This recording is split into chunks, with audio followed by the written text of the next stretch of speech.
Wait. The pieces are made out of couch foam, or No. You didn't buy a lava? No, they're like the little did you? foams that you put on couch feet. Ah, I see it. Gotcha. So you went out and you bought a couch, took the foam feet off, threw the couch away. Threw the couch away, and now I got a cup holder. That's called progress.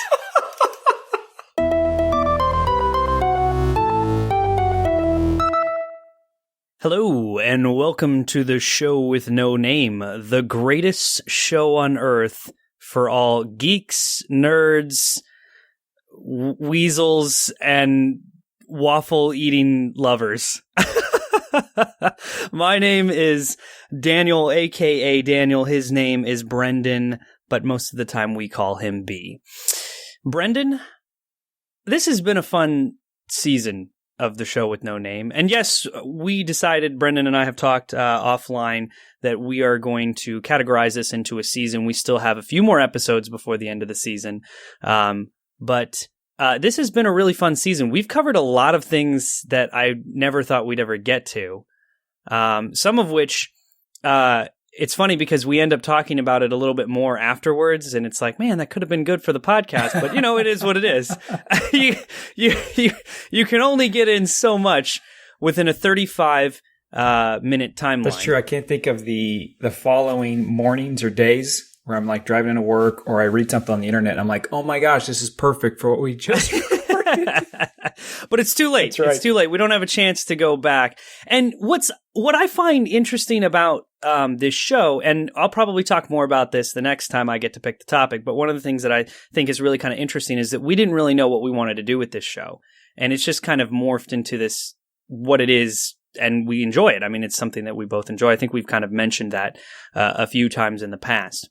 But what I'd like to do tonight, we're going to throw out the script of the show with no name for this episode. So in the past, we've always done this whole idea of I have a question, you have a question, and the other person doesn't know what we're supposed to talk about. That aspect we will keep. You don't know what we're going to talk about. But it's not really a question. It's more of a conversation, and it's kind of a throwback to the very first idea that we had when we decided we were going to do a podcast. I said, well, what are we going to do it on? And we decided that we were going to talk about movies.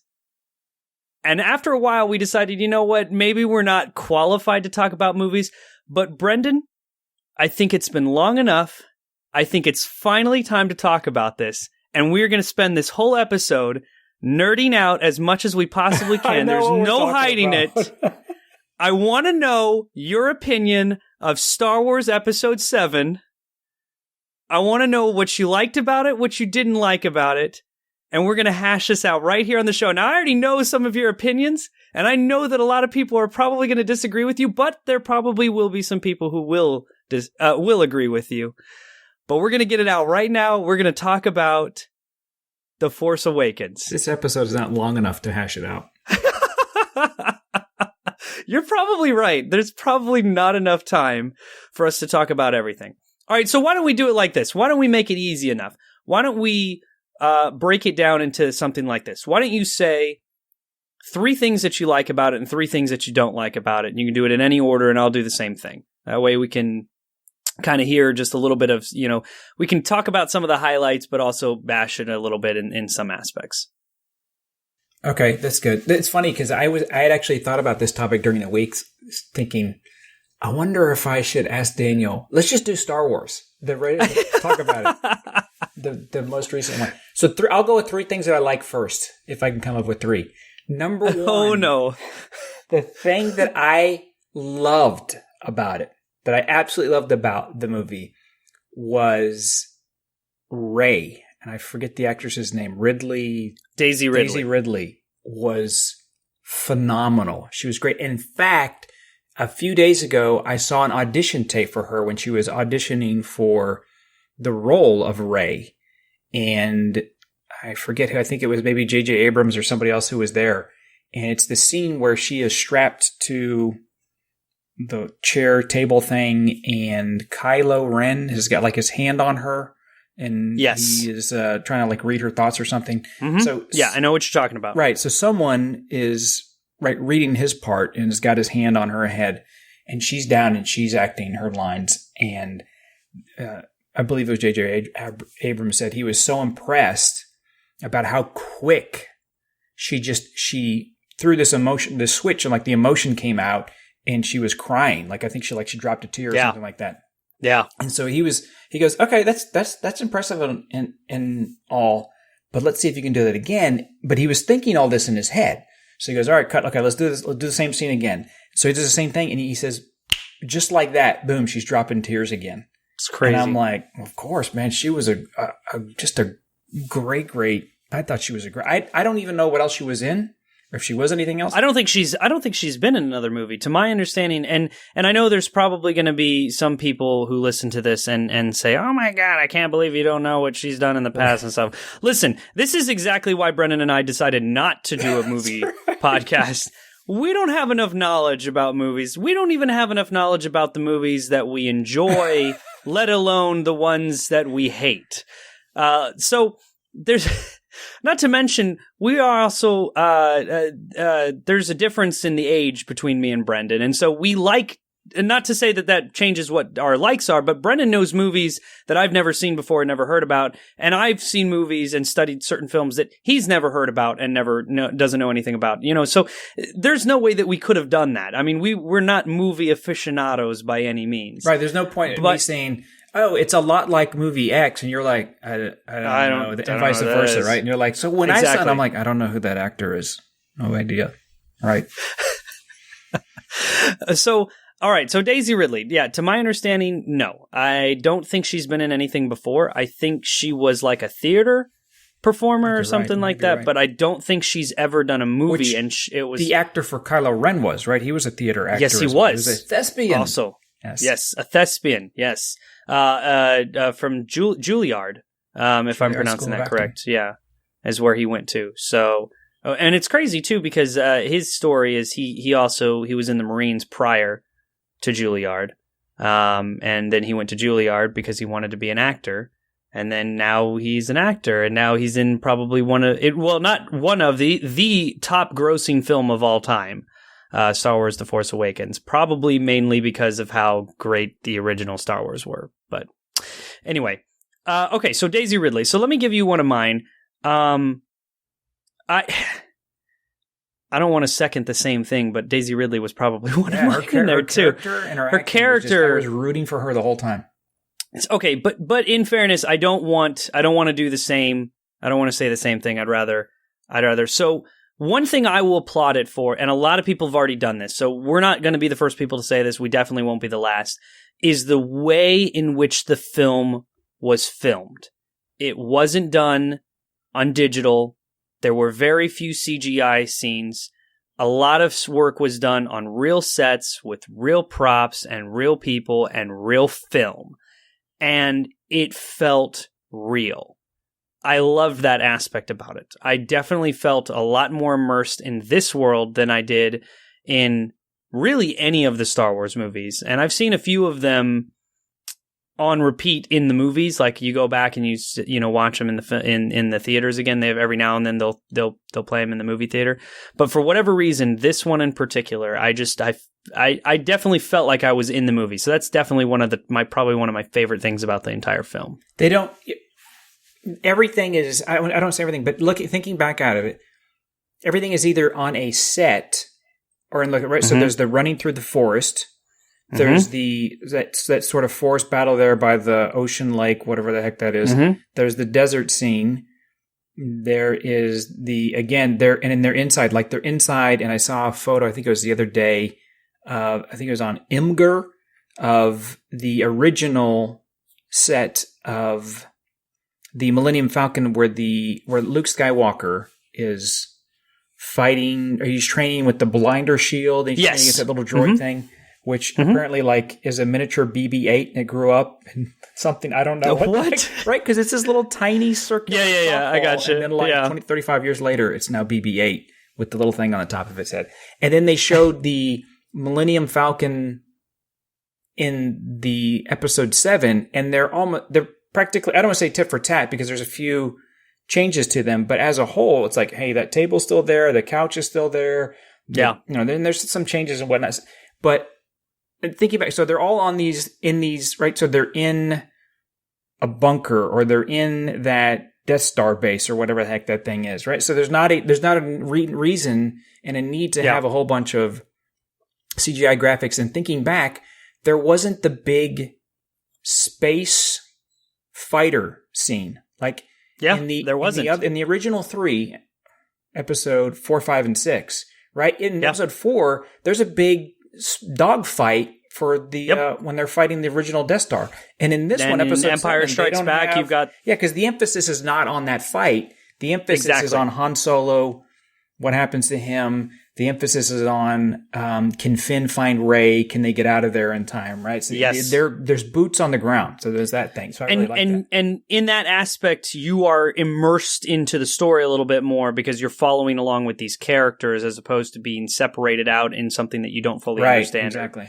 And it's not to say that those other ones are terrible or that you can't get immersed in that. You can. It's just a different type of immersion. It's not a character immersion. It's more of a what am I thinking? Just, I can't think. I was going to say story immersion, but I don't know if that's the proper way of saying that.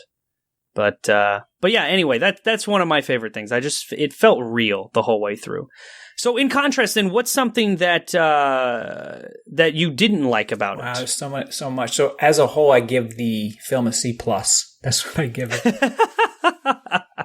All right, everyone. Wow. Thanks for listening. It's been fun. It's been real. This is great. No, because they can sit there and yell at me. They can be like, disagree. So they can scream and yell at everything that I'm going to say. There's a whole lot that I found. But I thought the overall story and script and dialogue were just mediocre at best. I really did. I thought the story was, I don't necessarily say bad, but maybe one step up from bad. I was not impressed by it at all. And So let's focus on that just one thing then, because we do want to focus on like one thing that you dislike about it. What about the story then made it bad? Well, I'll give you two. I know you want fun. So okay, no, that's one fine. That's is that I just thought it was cheesy. I just thought it was a totally cheesy story. But I'll focus on the second aspect more. The second, so a lot of people compared it to episode 4, right? A whole lot of similarities. Actually, it starts with a space fight, but it really starts on, Tatooine, and then the young kid, basically, who has this massive role to play in the galaxy, but doesn't know about it, is sucked up into this intergalactic fight. They have to go fight this, they come across rogues, and they have to fight the big bad evil, right? And they're awakened to the Force. And they also blow up a Death Star. Right, exactly.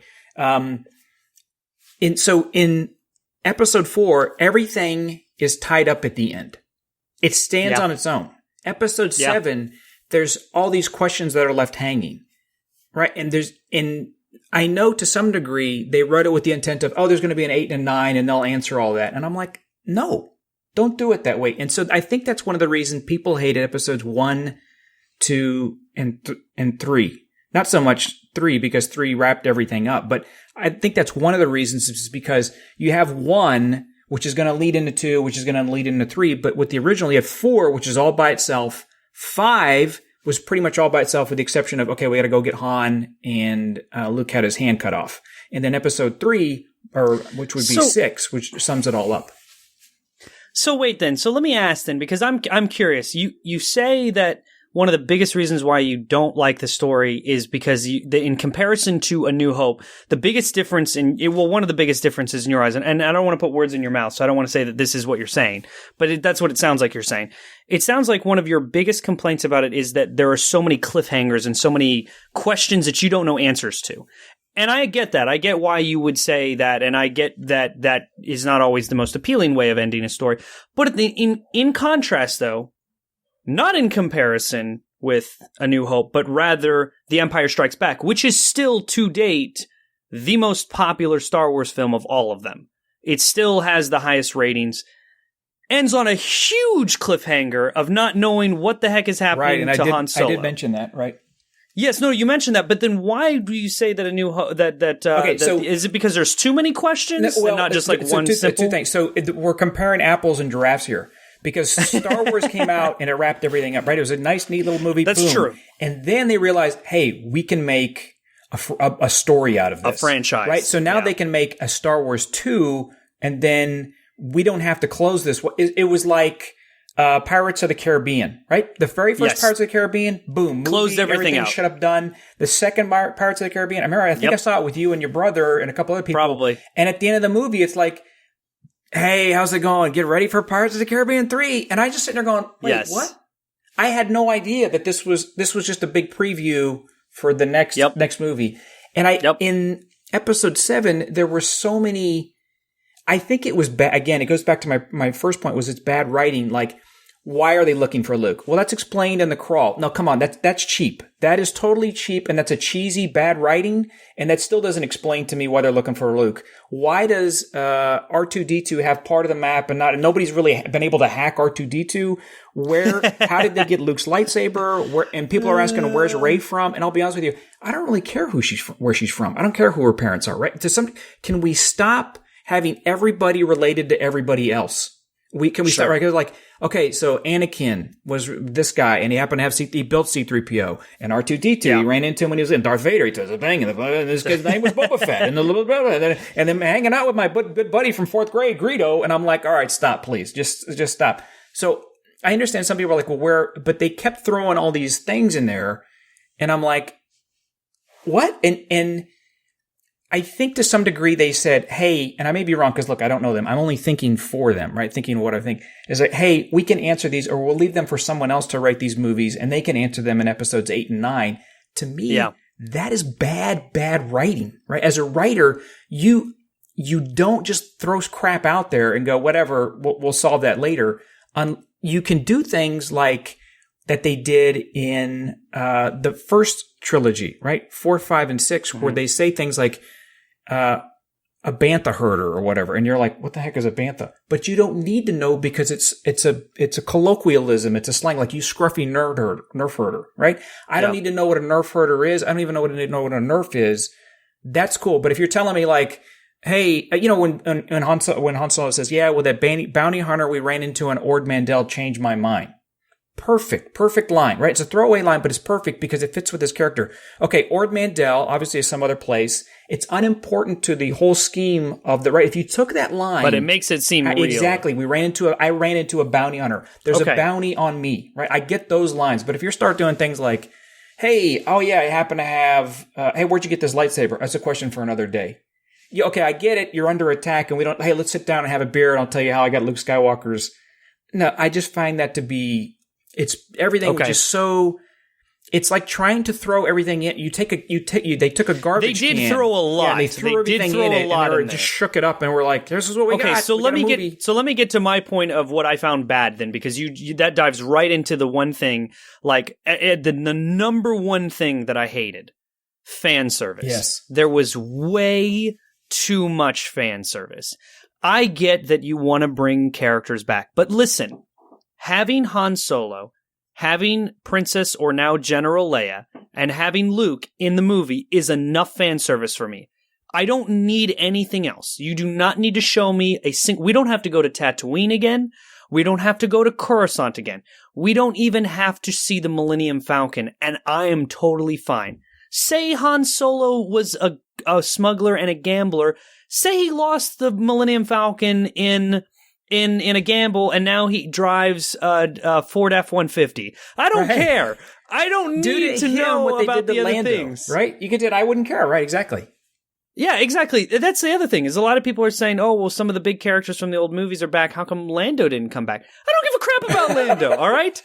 The Rebels don't exist anymore, and they do, but they kind of are more of a committee, I guess, and like they're kind of like the UN, I guess, is kind of the way that they described them. They didn't really give a lot of definition to them. A little more structured. That aspect I kind of liked. I liked that because it gave us kind of a bigger concept of the whole galaxy without showing us minute details that didn't matter. Exactly what you were talking about a minute ago. But you didn't have to throw in all the other stuff. I didn't need to hear the worst, probably, and I've heard other people say this, but probably one of my least favorite lines in the entire movie is Rey asking about the Millennium Falcon and saying that it was the ship that made the Kessel Run in 14 parsecs, and Han Solo has to correct her and say 12. Like, we all didn't know that it was... Anybody who is a Star Wars fan who went to go... the whole line didn't even need to be in it. You could have just said, "You're Han Solo. This is the Millennium Falcon." That's unbelievable. Just leave it at that. You don't need to throw anything else in there. I don't need to know. We all already know about the ship, and I get where J.J. Abrams is trying to come from, because the only reason, and he has said this in many interviews, the only reason that he decided to take the movie is because, I can't think of her name now, Kathleen Kennedy. Is it Kathleen? It's either Kathleen or Catherine Kennedy. So the owner of LucasArts Films after George Lucas, approached him with the idea and the concept. What if it was a setting where nobody knew who Luke Skywalker was? And that was the only reason he decided to take the movie. Because he said, we all already know who all these characters are. We all already know their stories. We know who they are. We invested time and energy and emotion into these people. What if you bring somebody into that doesn't know anything, and all they've heard are rumors, and all they know are myths? And I like that idea. I think that's such a cool concept, and you could have grown a huge story around that. Sure, do you want to pay fan service? I don't care if Han Solo shows back up. I like him as an actor. I like him as a character. I thought there were some cheesy parts about the movie, but I like him as an actor and a character, and I thought that was fine that he was in the film. That didn't bother me at all. It bothered me that every 5 seconds there was something else that was paying tribute to the original trilogy, but they also paid tribute to the prequels a few times. And the reason for that, and I know why they probably wouldn't say this, but I know why. It's because Lucasfilms has accepted that the prequels have to be canon. They are including it as part of the canon. They are including the original trilogies as canon. They're including the Clone Wars cartoon and now Rebels cartoon that's on Cartoon Network. Those are also canon. I didn't know there was a Rebels cartoon. Wow. Those are the only ones but that's it. Aside from that, I think there's one comic book series that they're calling canon. But aside from that, anything else from the expanded universe, and if you aren't a Star Wars nerd, the expanded universe, or the EU I think is what they call it, right? The EU, that's the European Union. No, I know. But I mean, in Star Wars, which there's the Star Wars EU. So yeah, it's a lot like Star Wars, right? In the Star Wars universe, though, that's right. Your money's no good here either. In the Star Wars universe, though, the Star Wars EU is the expanded universe, and they've thrown that all out. So any cool story about Boba Fett, or any cool backstory behind Jabba's palace, all gone. They don't exist anymore. It's just the stories, and that's it. There's nothing else. And the novelizations that go along with the movies, which there are, they don't give you a whole lot more. More than anything, you get to see in people's minds. That's about all that those add into the characters, which I think is kind of cool. Because one of the things, and now I'm going to flip, and I'm going to go to something I liked, and then I'll let you say something that you liked as well. Because one of the things that I did like about the novelization is that it gave me a little bit more of an insight to Kylo Ren's character, who I know you're not a big fan of him because we've talked about this before. But in my opinion, I think Kylo Ren is what Anakin should have been in the trilogy. That's a great the prequels. Great point, exactly. And for that reason, for the very first time, actually getting to see a villain have conflict. That's what I like, because any other villain we've ever seen, we see them at the top of their game. We see them, I'm a BAMF. I am at the top of my game. I'm going to kick some booty, and you better bring your A game. You better bring your A game. Otherwise, I'm going to freeze you in carbonite. I'm going to chop off your limb. I'm going to throw you in a Sarlacc pit. You better bring your A game, or I'm going to do this to you. This time we got to see, and you used this word, and I hated it at first, but you know what? I kind of think it does fit his character really well, and I think it works. This time we got to see an angsty, young, untalented, untrained, very emotional, and very sporadic, if I could use that word. It's a fair word, yeah. Villain. Yeah, because sometimes he has his helmet on, sometimes it's not on, sometimes, like, what are you doing? What's your... And I loved it. I thought that was some of the best character development. Now, granted, to your token of something you said earlier, a thing that you didn't like, is that it's a setup. And that whole movie and his whole character develop is very much a setup. And if they go in a completely different direction in episode 8, they will ruin everything that episode 7 did for him.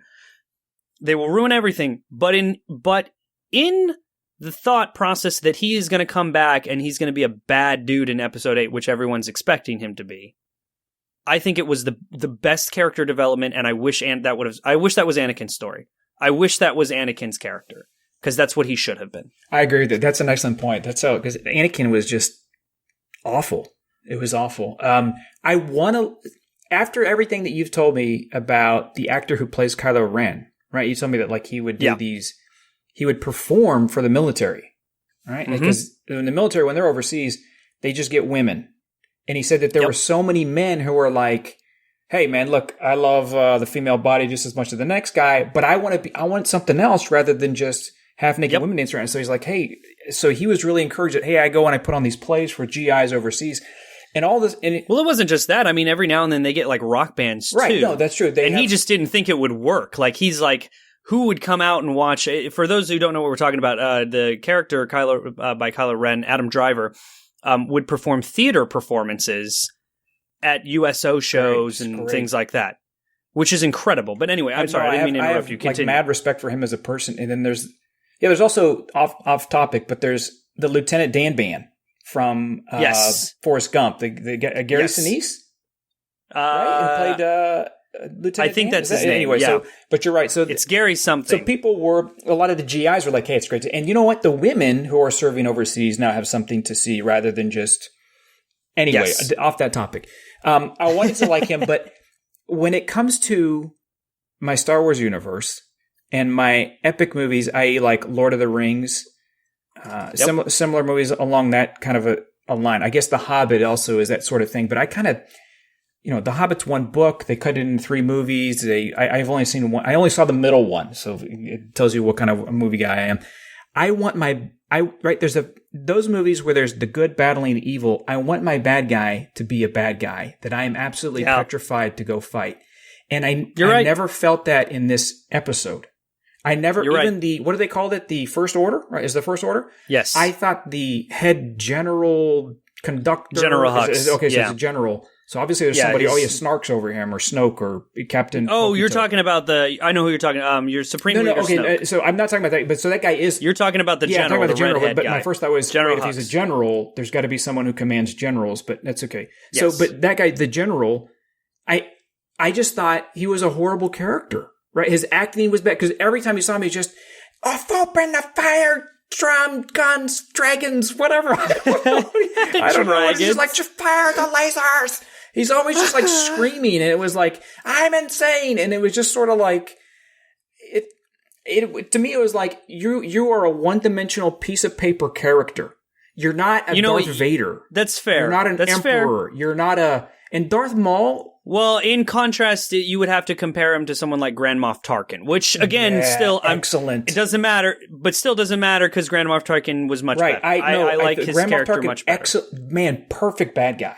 Perfect, right? And you saw in him like the intellectual aspect. Anyway, even in the prequel, I like General Grievous. So a lot of the bad guys in the prequels were short lived, like Count Dooku. Boom, he was he's in and out. I liked Dooku, and I liked the way that he even behaved politely, or he had manners. Oh, I'm so terribly sorry what they've done to you. This is preposterous. And I liked Grievous, and I never really liked Maul, but I understand. But those guys you looked at them and you go, that's the best, right? As a kid. As a 7-year-old, which is how old I was when I saw the first Star Wars movie, I could look up on the screen and go, that's the bad guy. That's the guy they have to beat. Whereas in this movie, again, I have mad respect for the guy as a person. I just did not. Kylo Ren just was so disappointing to me. All the bad guys were disappointing. The General Charisma? No, Captain Phasma was just charisma. I didn't know. I don't had a C in it, man. I don't know Phasma. She was a throwaway character, right? I mean, she was very much a throwaway character. Hey, drop the shields. The shields are dropped. Oh, you're like the super bad lady, and I don't. How does she know everybody? Anyway, I have lots of beef with those guys. You have. I feel like. It was your turn to say something positive, but I feel like you have a lot more stuff. I feel like you have a lot more beef. I do. I do, and that's fine. And that's kind of why I wanted to have this conversation anyway. Because one of the things that I find interesting is that for the most part, you and I agree on a lot of things. We don't agree on everything, but we agree on a lot of things.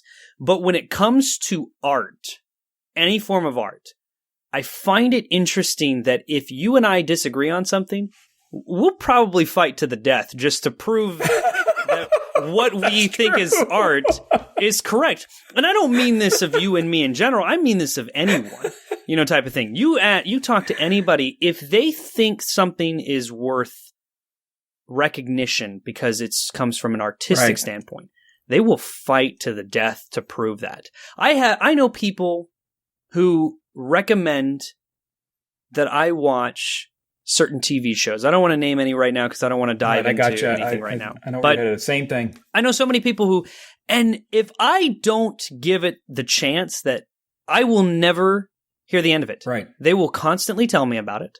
They will constantly say it's the greatest thing on earth. And it's like, well, maybe I just don't want to watch TV. Have you ever thought about that? Have you ever thought about the fact that maybe I want to spend my time doing something different that's exactly right. than what you spend doing? We could spend a whole episode your on that. Time. That's right. We could have spent a whole episode on that. But that's but that's why I wanted to talk about this, because I already knew, you and I have already talked about this movie. We've already discussed, and I already knew that you had a fairly negative opinion on the movie, which I was very sad, and I feel like it might have even been partially my fault because I saw it before you did, and I kind of talked it up, and then we saw it together, and you were just like, "That was horrible." I don't think you talked it up at all, because you even said things like, I'm not saying anything. I'm not telling. I'm not. I didn't want to say anything, and I didn't want to give any idea. But here's the thing, and maybe this is just because I'm younger, but this was the first Star Wars film that I got to see as an adult. And as an adult, I watched the film from two different aspects. And this is why I think that this film did justice to the series.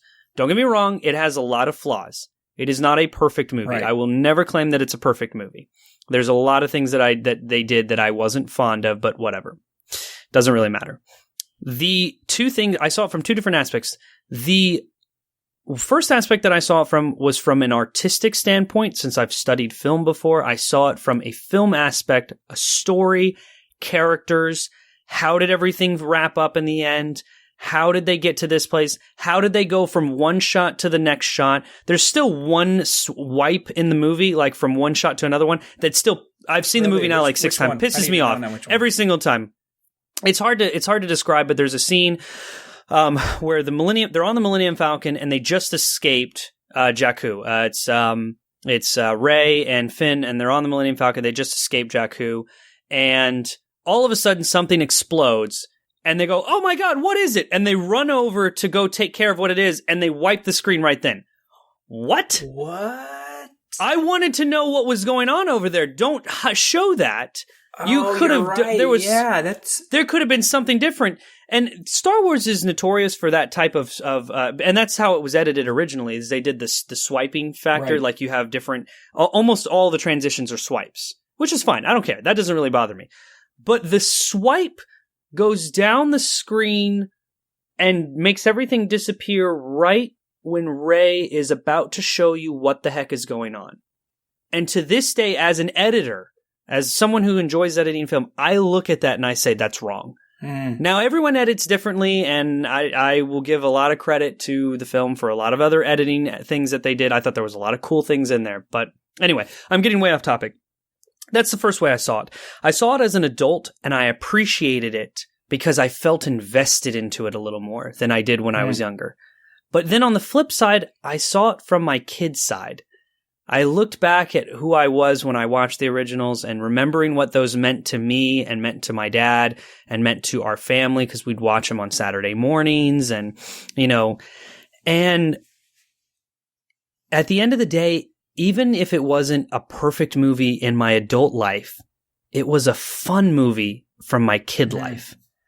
And that's why I enjoyed it, is that I don't remember the last time that I've been to the theater that I just watched a movie and just kind of enjoyed myself all the way through, type of thing. Because on one side is me just fighting like, oh, I don't like that shot. I don't like that shit. Nope, that character was dumb. Throw him out, type of thing. But on the other side of me, I was like, aha, this is, this is fun. Like, this is a fun film. I'm having fun. I'm going along for the ride. Oh God, here comes Kylo Ren again. He's kind of scary, but so there was a fun aspect to it. And that's what I thought was great about it. And you know what? You did mention at the very beginning, we could probably talk about this topic much longer. In fact, we could probably even make this a two-parter. Not saying that we should, because I'm sure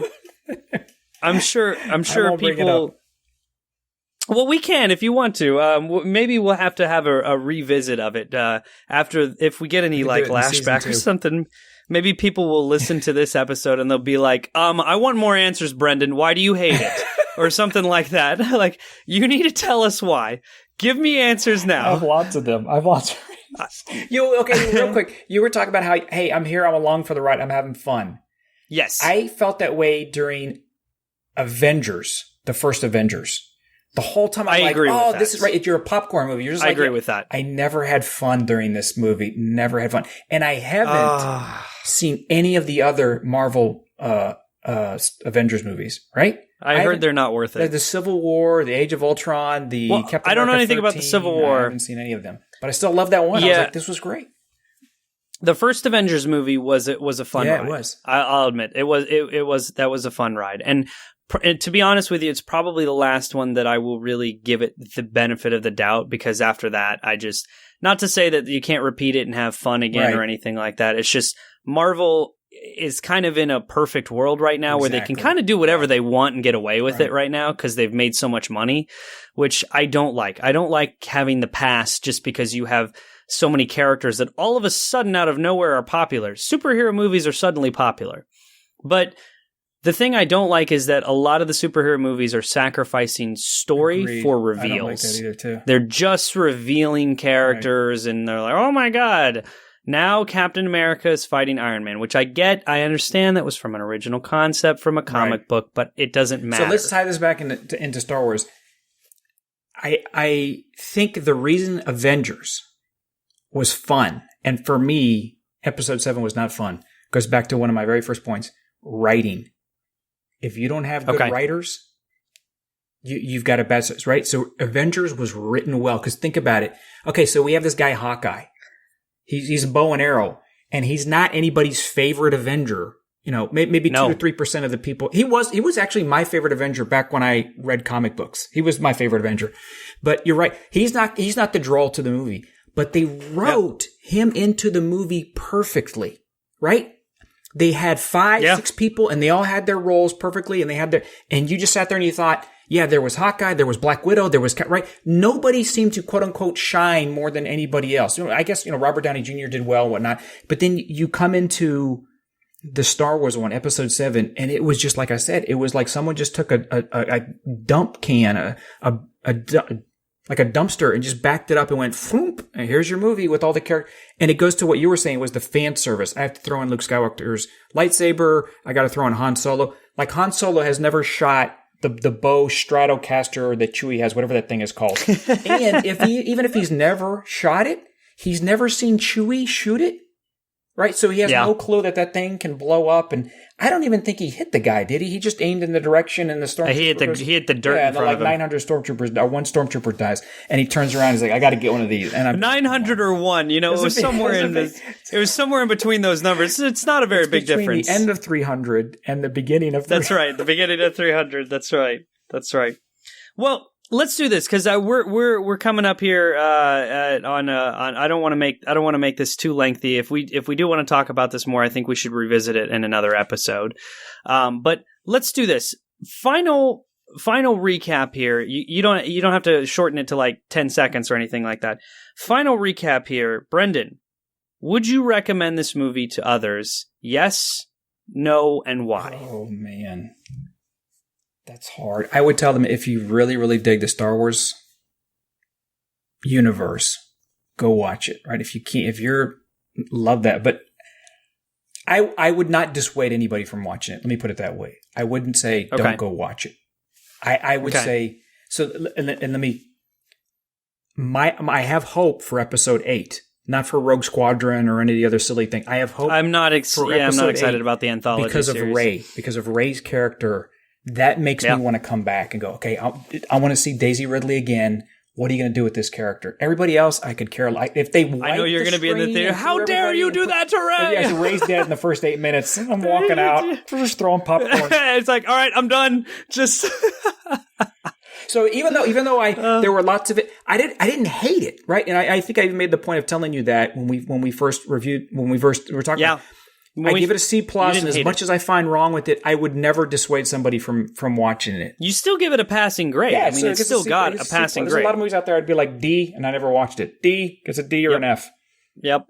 I hear you. No, I completely understand. All right, so for me personally, I think I'm going to have to agree with you on your review of it. Not rating. If I were to give it a rating, I give it an A-.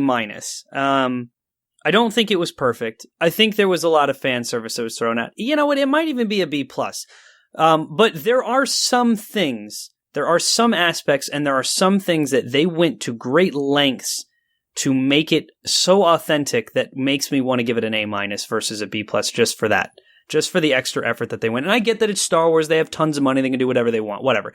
So does Marvel, and they still use they use a green screen on pretty much all their shots, type of thing. So don't tell me that just because it's Star Wars that they have the ability to do that. Anybody can make authentic movies. In fact, Mad Max, the most recent Mad Max, the Fury Road, they made that very few green screens. Few green screens. They tried to do the best they could to make it authentic. Now, yes, they still use green screens. They still use digital. I mean, you have to for some of those things. But it's definitely a step in the right direction of filmmaking, which we've talked about this many times before. It's why I love movies by Christopher Nolan. I'm not a huge fan of his latest Interstellar, and that's another thing another movie Batman, conversation for a whole another. Yes, he did the Batman series. Well done. The Dark Knight series. But his film, the types of stuff that he does is he tries to make everything. I think the perfect word is just gritty. And that was one of the things that I liked about the new Star Wars movie is that I kind of felt like they were taking a step back towards the gritty, towards something. But I agree with you. Story flaws, story holes, lots of questions, not a lot of answers. So here's my say. If you know and understand the Star Wars films, if you've seen episode 4, 5, and 6, or even just 1, 2, and 3, or if you've seen any of them, just as long as you've seen at least one of them, I highly recommend that you watch the new one. I think that you will enjoy the film. If you've never seen Star Wars before, I can't say that I would say you should go watch this movie. Can it be a standalone movie? Yes. But you will come out with some of the same questions that I think Brennan has with why are there so many cliffhangers? Why are there so many things left undone? What is going on? Even if you don't know anything. I took my girlfriend to see it. I took Renee to go watch the movie, and she's seen the originals, but for the first half of the movie, she thought Kylo Ren was Darth Vader. She's like, I thought he was dead. And I was like... So it goes to a point you were talking about is too much fan service. I didn't need to see Darth Vader's helmet. I didn't need to see his helmet. Throw that away. Didn't need to see his helmet. But anyway, that being said, either way, Brennan, this has been a fun episode. This was long coming. We needed to do this. This needed to happen. I'm glad we've gotten this out in the air, and I'm sure if anybody's still listening to this, I should say, I'm sure we might get some negative feedback on this one. But this is an insight to what our phone calls are like sometimes. You didn't like it? It was time for 2 hours later. Well, anyway, thank you guys so much for watching. If you enjoyed this episode or enjoy anything of what we do with the show with no name, please give us a rating on iTunes. Send us a question at Twitter, which is at Texas Waffles. Aside from that, thank you so much for tuning in. Have a good one. May the Force be with you.